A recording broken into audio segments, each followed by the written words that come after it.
Watch this entire video to witness the miracles of Buddhism. If someone forces me to answer the question, which Buddhist sutra provides the deepest wisdom, I will not hesitate for a second and say it is the Diamond Sutra. Because the Diamond Sutra has the ability to break through all ignorance and attachment, helping sentient beings attain ultimate enlightenment. The wisdom in the Diamond Sutra is both ancient and infinitely mysterious. The Diamond Sutra is not medicine, but it is like a key that can open the door to all things. If you truly understand the secret of this key, you can accomplish anything. This is the most practical Dharma and also a rare, hard-to-find wisdom. But that's not all the content in today's video. At the end of the Diamond Sutra channel, there is a very famous 4-line verse. The Buddha's Dharma is like an illusory dream. Precious images like morning dew, like lightning flashes that appear swiftly. The secret of the Diamond Sutra channel lies in the last 4 words of each line. When read from bottom to top, these 4 words form, viewing the Dharma like a film. These 4 words unveil the secret of the Diamond Sutra. So what is that secret? Let's decode it together in today's video. The Diamond Sutra is one of the most important scriptures in Mahayana Buddhism, divided into 32 sections with 2 main questions posed by the Bodhisattva: how to subdue the mind and how to stabilize the mind. Both questions revolve around helping practitioners attain ultimate enlightenment, namely the unsurpassed right view and right wisdom. At that time, the Buddha explained that to subdue the mind, one must first subdue all sentient beings, but must understand that the nature of sentient beings is formless and non-existent. This means letting go of all illusions, not allowing the mind to be dragged by notions of existence or non-existence, form or formlessness, and bringing these illusions to a state of non-arising, meaning no longer giving rise to them. When illusions no longer arise, the mind naturally stabilizes. The Buddha taught that one should keep the mind unattached to the 6 sense bases: form, sound, smell, taste, touch, and mental phenomena. A stabilized mind is one that observes all phenomena without being controlled by them. For example, the eye sees forms but does not chase after forms. The ear hears sounds but does not chase after sounds. This is a state of stability that is calm but not attached. However, there is an issue to resolve. If one practices generosity without stabilizing the mind in relation to forms, sounds, smells, tastes, touches, and mental phenomena, how can one perform generosity? Suppose you see someone hungry and want to give them all the food to end their hunger. You would have to take something like rice or money. These are forms, right? If you hold rice or money in your hand to give them, it means you are attached to forms while practicing generosity. Or if you use comforting words to alleviate their suffering, those are also forms. Or if you use sweet-smelling items that smell, and so on. In other words, you have to think of something to perform generosity. If not, how can you practice generosity without stabilizing in forms, sounds, smells, tastes, touches, and mental phenomena? How then can you practice generosity? This is a question that many readers of the Diamond Sutra are puzzled by and do not know how to apply in their practice. We must clearly understand that generosity is about giving and letting go. Stabilizing is about not being attached. We must let go and not cling to the 6 sense bases. This is how generosity is practiced without attachment, allowing the mind to stabilize. The reason we are disturbed is that we cling to the 6 sense bases, making the mind restless, stuck in form, sound, smell, taste, touch, and mental phenomena. Because we are stuck in the 6 sense bases, our minds remain restless. Now, when we practice generosity, it means letting go, not being attached to the 6 sense bases, and naturally the mind stabilizes as mentioned earlier. In this passage, more delicately, the Buddha teaches us not to let the mind to the 6 sense bases, which is stabilizing the mind. Therefore, meditation masters, especially Master Ba Trung, when speaking about liberation, instruct that the mind and emptiness do not come together, that the mind does not cling to the sense bases, which is liberation, that is, stabilizing the mind. Thus, we must see clearly the method of practice. Practice is about letting go, not clinging to the 6 sense bases, which is stabilizing the mind. When the mind is subdued, it stabilizes. The mind attains unsurpassed wisdom. The Prajnaparamita is an important factor that helps practitioners achieve both of these. The Buddha emphasized that all phenomena are dependent origination, having no inherent nature. They are like illusions, bubbles, shadows, bones, or lightning flashes, temporary and illusory. One must use wisdom to contemplate this true nature, thereby letting go of attachment and characteristics. When the mind is no longer attached, the practitioner attains a state of immovability, achieving absolute truth and ultimate liberation. The merit of practicing the Diamond Sutra, when practiced correctly, goes beyond all forms of material generosity, because it does not belong to the conditioned phenomena, things, but to the unconditioned, non-arising, non-ceasing. This is the path from contemplating the illusory nature of all phenomena, subduing the mind, restless illusions to stabilizing the mind, and finally attaining enlightenment. Thus, studying and practicing the Diamond Sutra is not just about reading, chanting, or memorizing the sutra, but more importantly about applying the teachings and practical meditation, transforming the inner self to reach a state of immovability. It is about practicing and living according to the spirit of the Tathagata. In the Diamond Sutra, there is a very famous verse. If anyone fully understands it, it will be a step forward in the process of attaining enlightenment without fail. All conditioned phenomena are like an illusory dream. Precious images are like morning dew, like lightning flashes that swiftly arise and vanish like passing clouds. Translation: all conditioned phenomena are like illusions, shadows like dew appearances, like lightning flashes as sudden appearances. The secret of human life in the Diamond Sutra: like a dream, joys or sorrows are just like shadows, bubbles, morning dew, or early dawn. Glory and wealth are like floating clouds. Fame and fortune are like flowers in the moon's reflection on water. Everything in the universe is constantly changing. Nothing is permanent. Human life is like a movie, with ups and downs, moments of peace, sometimes bathed in the bright sunlight, sometimes overwhelmed by storms. These scenes cause our minds to generate likes and dislikes, joys and sorrows that come and go with the scenes. In the end, when you realize you have been an actor all your life, always performing according to a script without ever living your true self, when you leave the world and look back on your life, do you still insist on forcing your child to study the best, do the best, achieve outstanding achievements? Do you still need to live in houses more luxurious than others, wear the finest clothes, eat gourmet food, travel in luxury? Do you still feel the need to repay injuries with injuries, pursue things, and cling to attachments throughout your life? In the end, you cannot take with you those who have loved you, hurt you, blamed you, or caused you suffering. Let them come when needed and leave when they need to leave. When you let go of attachments, you will realize that you are still yourself, not swayed by those people or things. That is truly you. At that moment, you return to your true self. In the scripture, the teaching about the advancing mind is when the Buddha says, "The Tathagata often tells monks and nuns that those who understand the Dharma I teach are like a raft crossing a river. Once they have reached the other shore, they should abandon the raft." What are things that are not Dharma?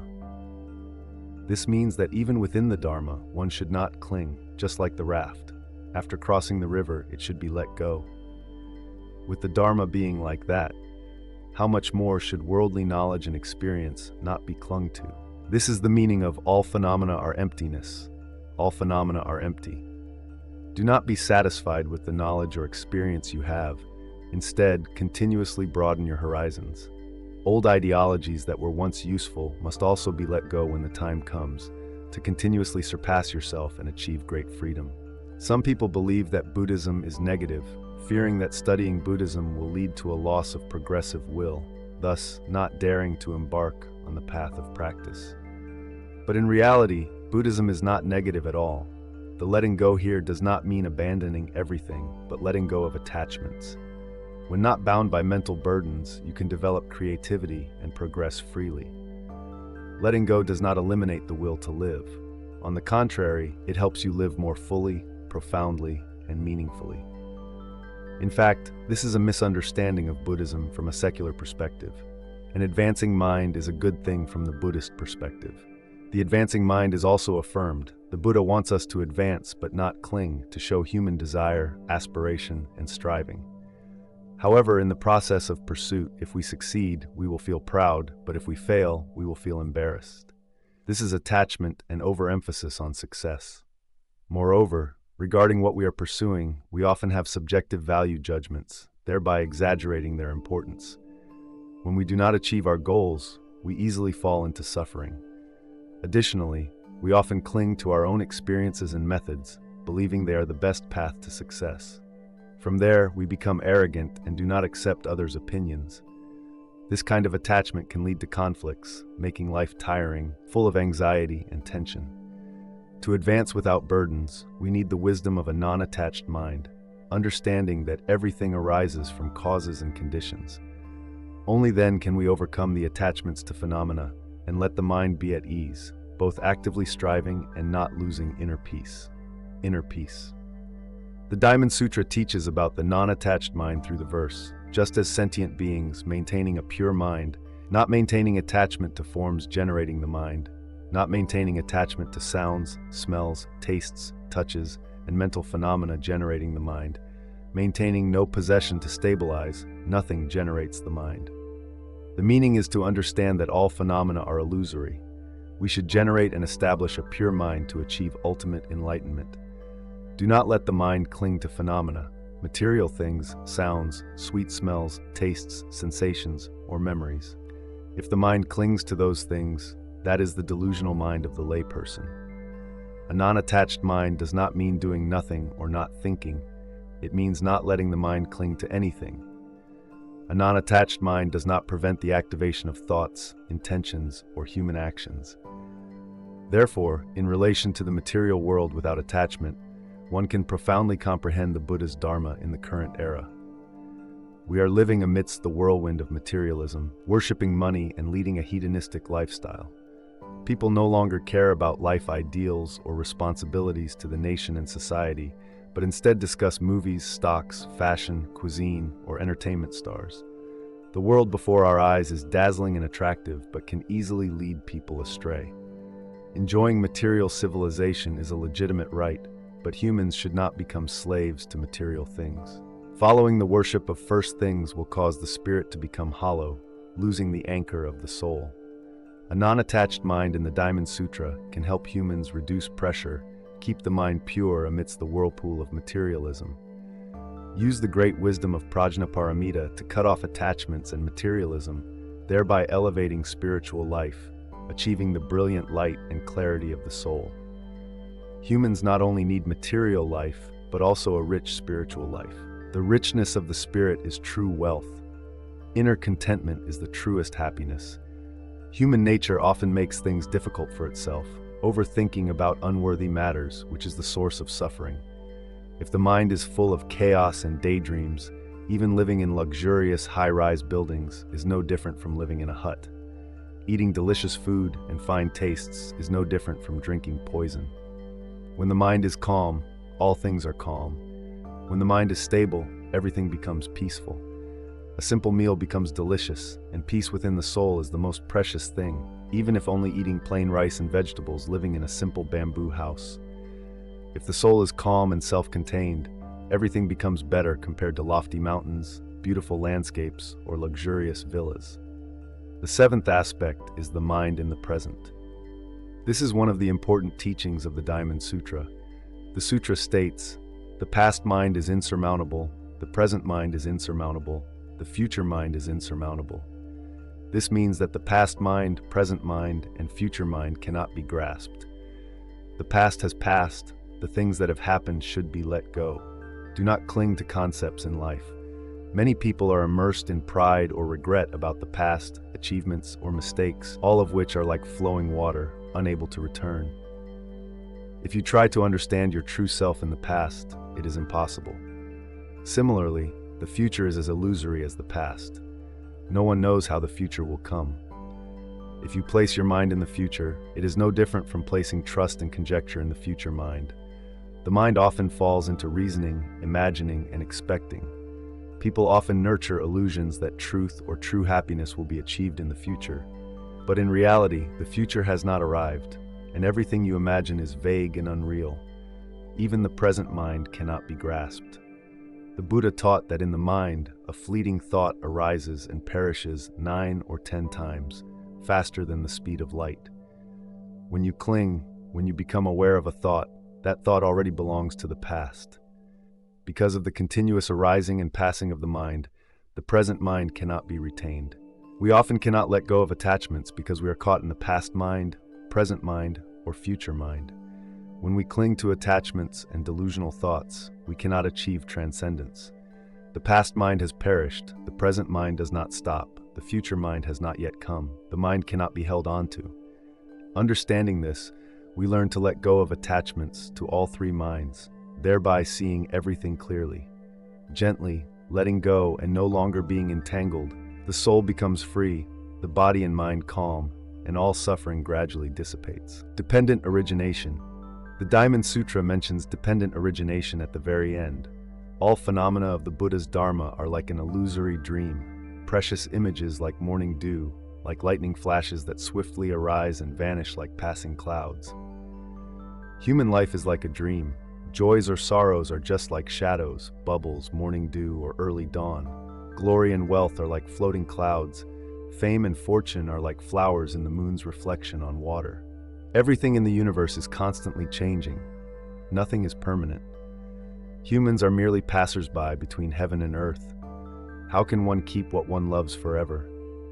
All things in this world, humans only have temporary use rights. No one has the right to own them permanently.